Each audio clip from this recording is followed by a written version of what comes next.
JD, you're live. I You know, forgot to announce that we're live. There we go. I couldn't get my Twitter Spaces to work. That was the problem here. That was the issue. Anyways, it's Monday. Weekend news roundup. I spent a good amount of time not touching grass this weekend. Right. How you doing? I'm amazing. I also spent a good amount of my weekend not touching grass. But that's why we're here doing crypto news roundup for everybody who did go outside, I guess. And touch some grass. Okay, so we've got quite a few things to talk about that happened kind of over the weekend. What are we talking about today? Okay, well, first of all, we're just going to touch on the whole OpenAI going bankrupt thing because it's gonna hit crypto Twitter. People are gonna be mad about it. We won't get too far into that though. We're a crypto show, not an AI show. And then SBF got arrested, so we got to talk about that. And there's a little bit of America stuff.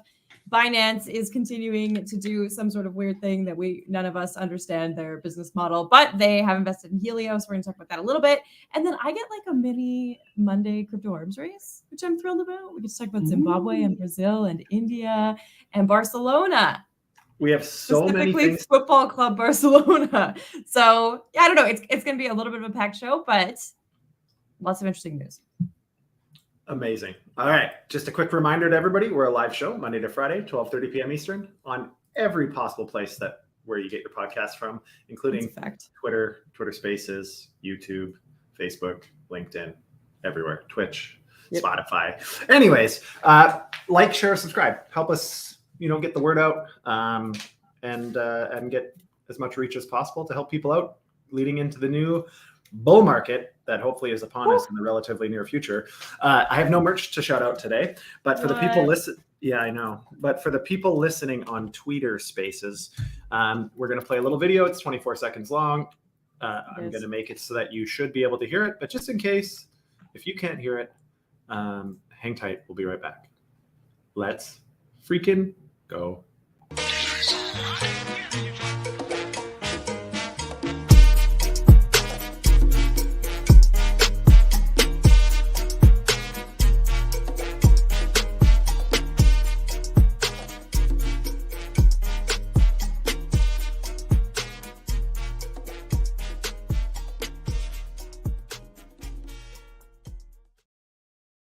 All right, we are back. Where do you want to start, my friend? OpenAI. This was just on my news this morning. Maybe someone else saw it first, but people think OpenAI is going to go bankrupt. And I really like the fear mongering here. But that's actually why I wanted to talk about this. Is not because of the news itself, but because on Go FUD Yourself, the whole reason that we're here is to take a critical viewpoint of all of the news. And the fear mongering here is OpenAI in jeopardy. OpenAI may go bankrupt in 2024 if funding not secured soon. OpenAI is failing. And then when you get into it, they still have 1.5 billion daily users. So, so the reason that I want to talk about this is not because I think OpenAI is going to super impact the crypto world or something like that. I mean, it does, but that's not the point. The point is to wear those critical thinking glasses when you. I actually have an image that I got our graphic designer to make for me about this, which is instead of rose tinted glasses, it's the monocle of scrutiny. So I'll post that later. But I was like, let's see it. Show it. This is weird. Like, this has to be, without even a close comparison, the fastest that any application has ever gotten. Absolutely. A billion plus users. Like, it's mind blowing how fast. Some people tried to argue that Threads was faster, but technically you already had Threads if you had Facebook and Instagram. So yeah, that's not quite the same. Yeah. But anyways, I mean, a unicorn startup in the AI space, like, they're not going to have a hard time raising more money. They received $10 billion from Microsoft. I mean, this to me is idle hands. There's absolutely zero meat on this bone, in my opinion. Like, why we're even talking about this on Twitter is beyond me. But we had to bring it up, dispel some myths, hopefully, and here we are. I don't know. Yeah, so I guess, I mean, it does cost a lot of money to run, but even when you think about that, in the report, it says that OpenAI costs $700,000 to run, which isn't monthly, like annually, which seems really, really low for That's really, really low. Yeah, so I can't believe anything that's in this news article, I guess is what I'm trying to say. But I thought it was hilarious that OpenAI is in jeopardy because they only have 1.5 billion users. So what are they going to do? They lost 540 million last year. Yeah. Daily chat GPT expenses are 700 grand, not yearly. Oh, daily. Daily.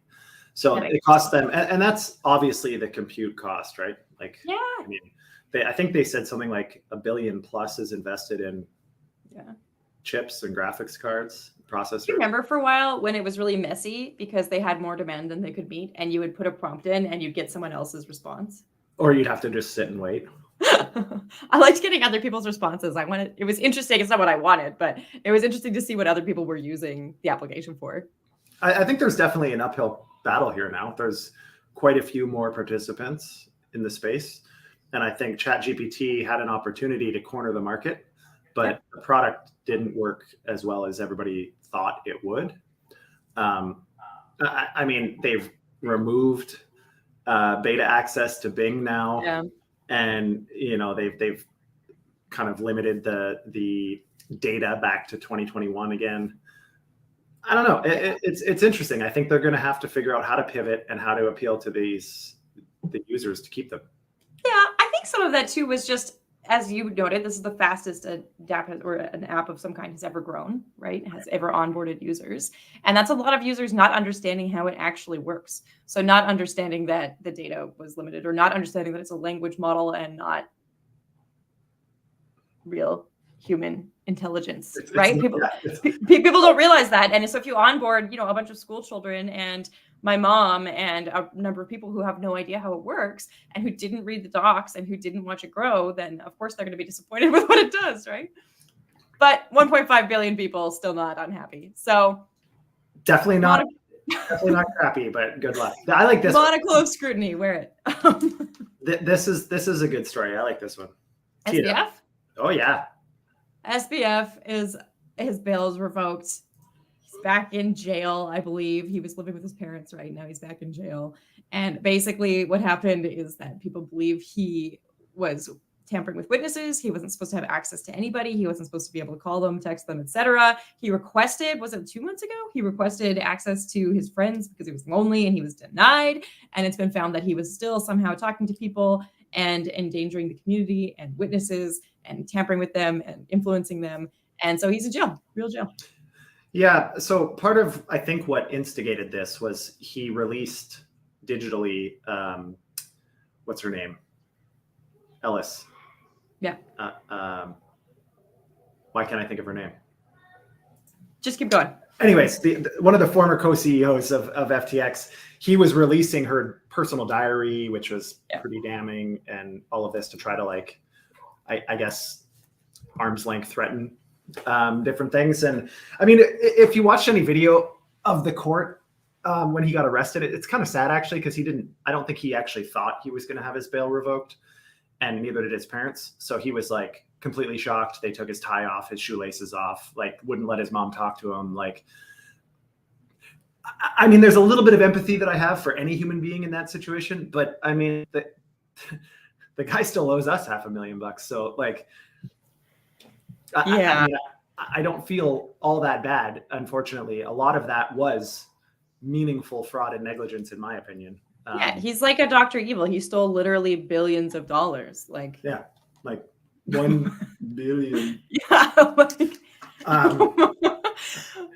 So the other thing that I thought was interesting about this, which I don't love, and it's a little bit gossipy, it's a little bit tabloidy, is that his ex-girlfriend, who was the fodder of millions of memes also, has decided to testify against him for a more lenient sentence. And so as much as I, don't love SBF, and as much as I'm not on the SBF side here, it's also, he must be feeling very alone, right? He didn't expect to get pulled from his parents' place. He didn't expect to lose access to all of his friends. Probably didn't expect for his girlfriend to just throw him under the bus, Yeah, I think everybody's kind of ganging up on him, because that's almost always what happens. It's typical prisoner's dilemma. If nobody rats, everybody stays out of jail.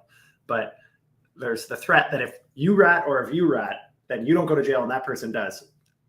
Unfortunately, somebody talks, usually. More often than not, that's what happens.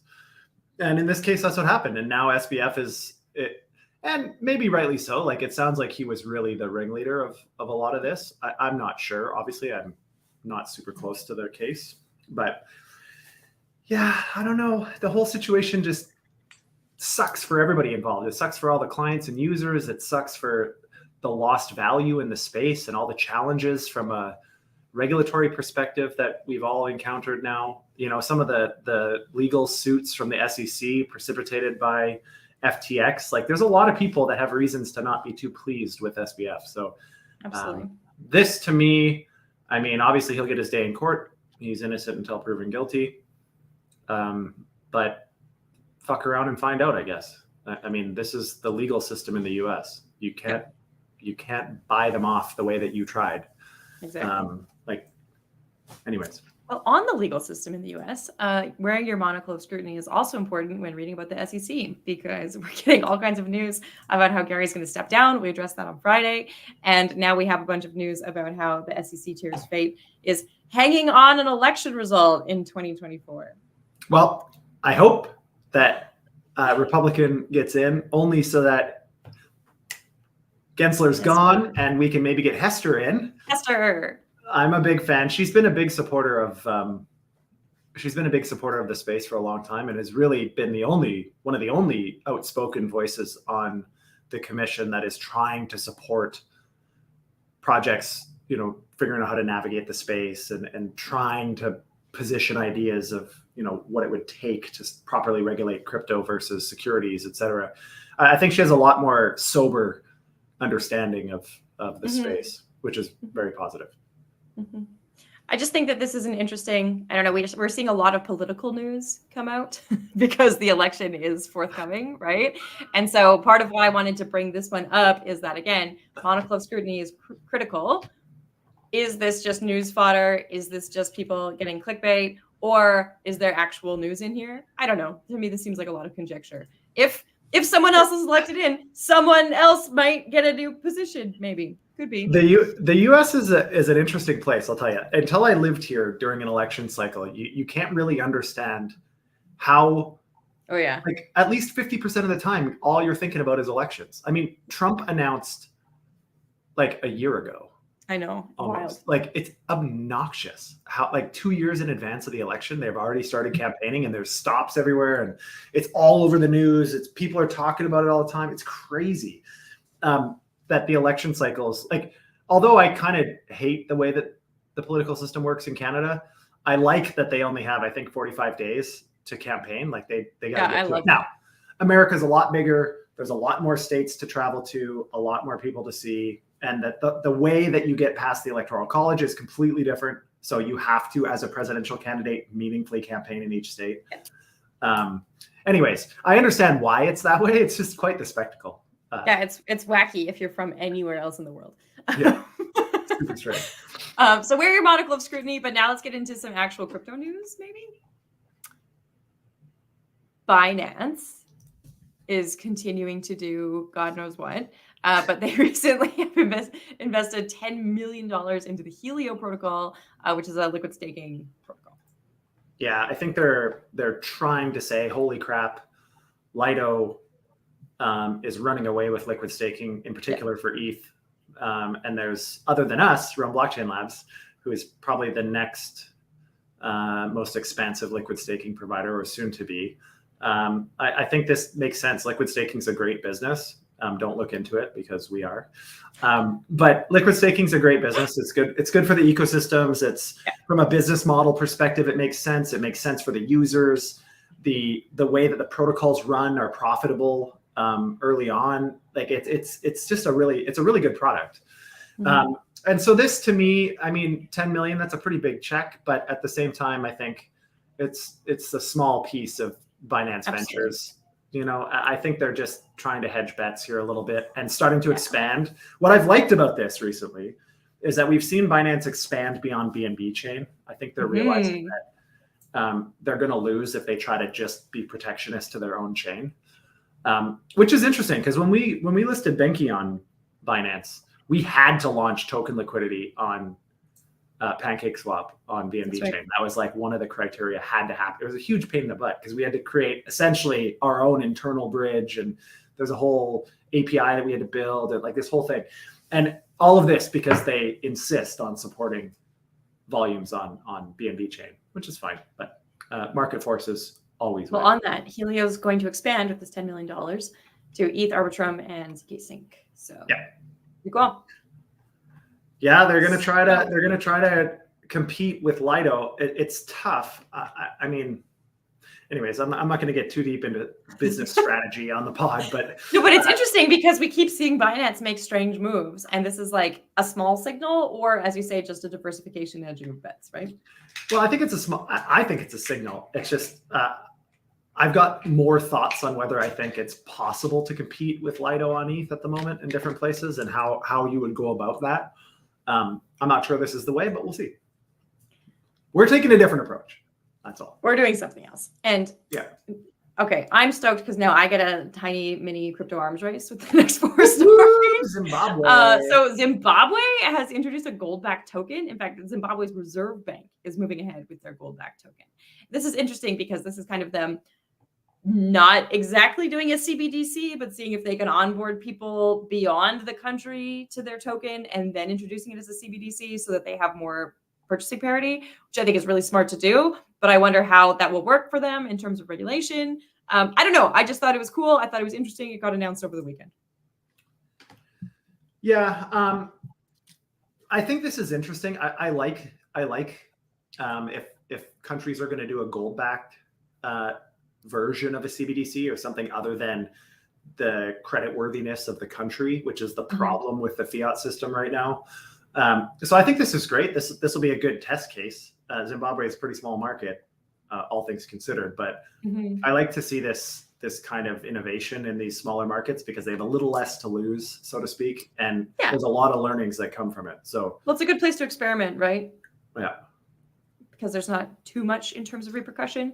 So what's interesting here is that they've already gone through the business, the institutional use cases. So they worked with 11 different institutions and they issued them and they did that kind of thing. And so now they're looking to move into phase 2, which will be retail and everyday transactions, so peer-to-peer.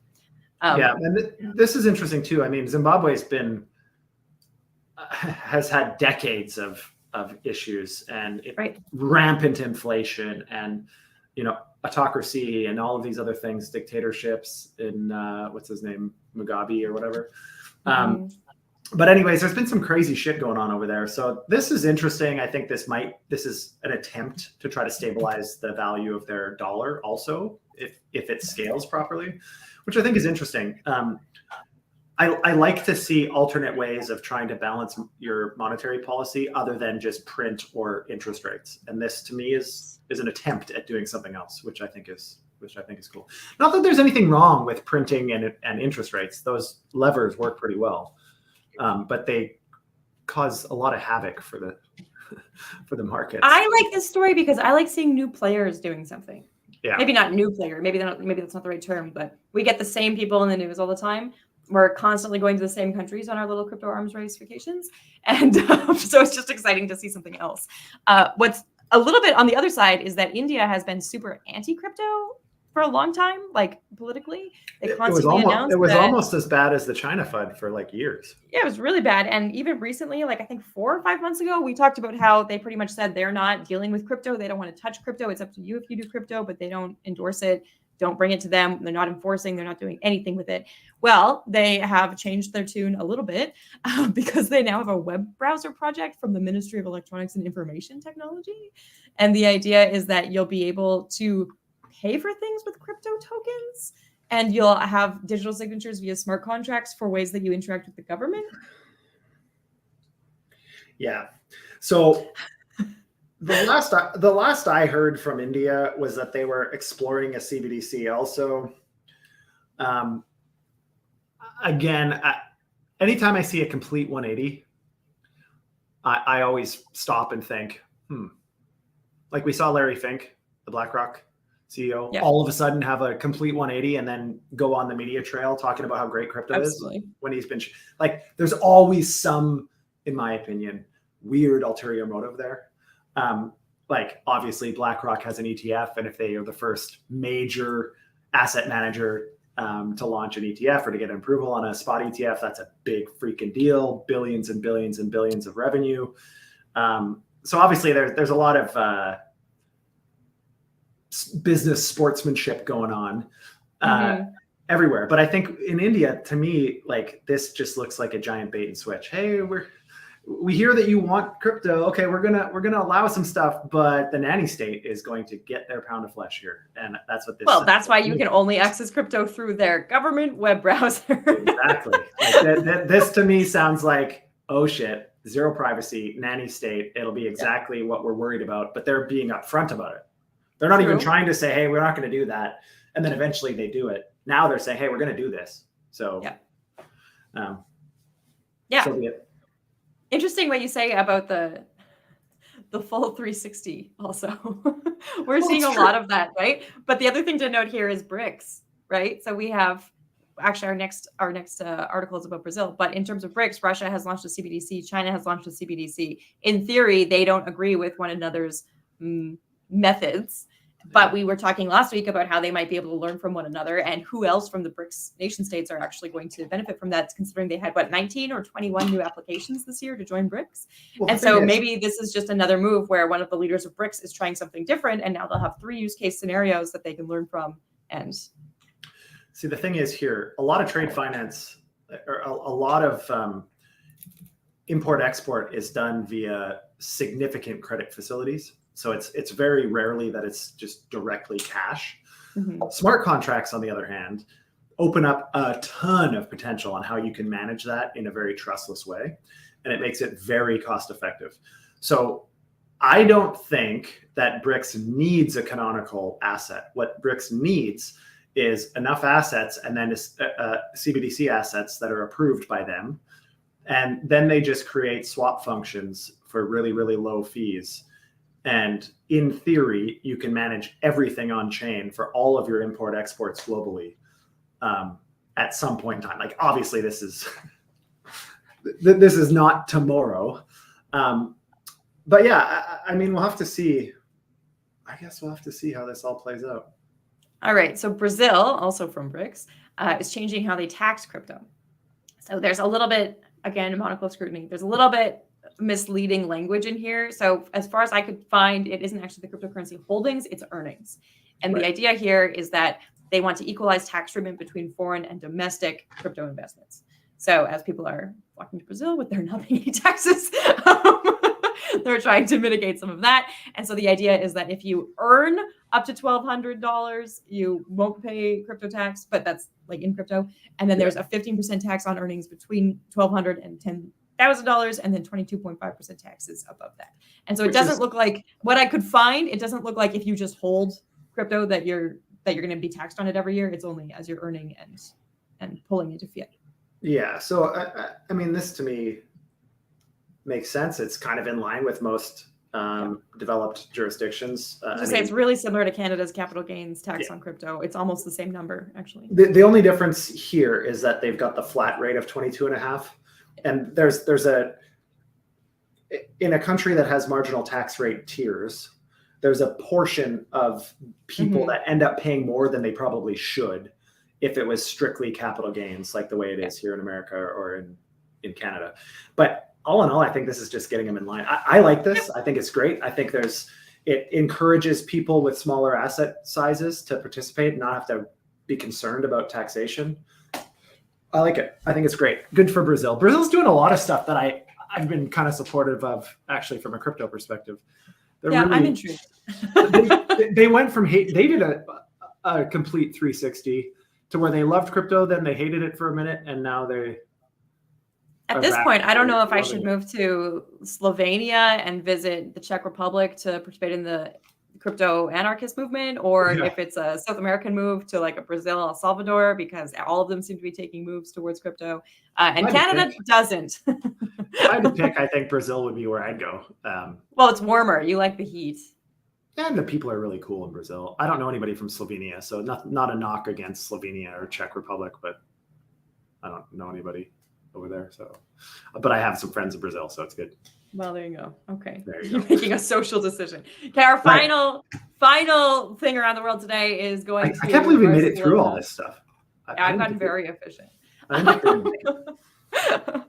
So I guess Football Club Barcelona has been interested in Web3 quite a lot. They've done things like NFT ticketing, and it went schmo. They've tried to release like soccer player cards online. That hasn't gone super well. They tried to accept crypto payments. There's been quite a few things that they're interested in doing, but they really want to integrate digital content, blockchain technology with Football Club Barcelona. They want it to work. They're ready to get it to work. And so they've launched a new project that has cost them 120 million euros. Seems exciting. It looks like an NFT project.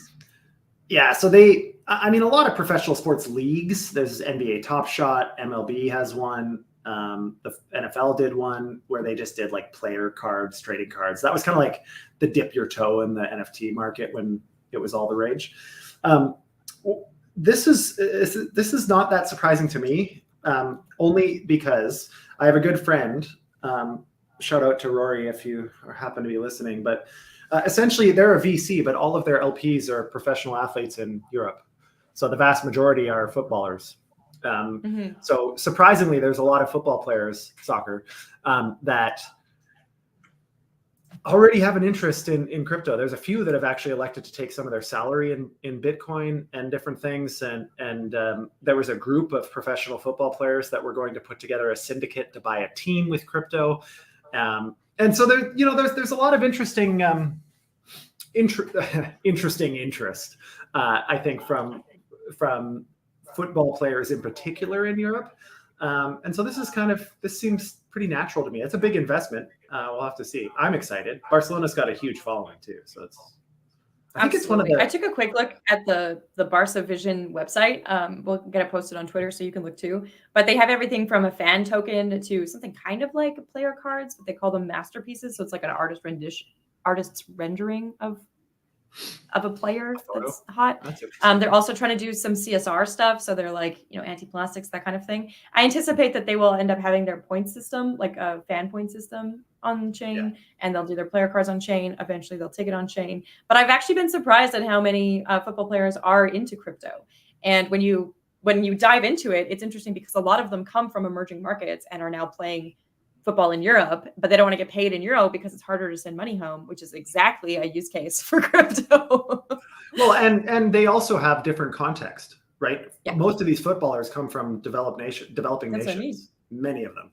And so they see firsthand the problem with inflation and poorly run monetary policy and autocratic leading governments and all of this stuff. Like they're all living that.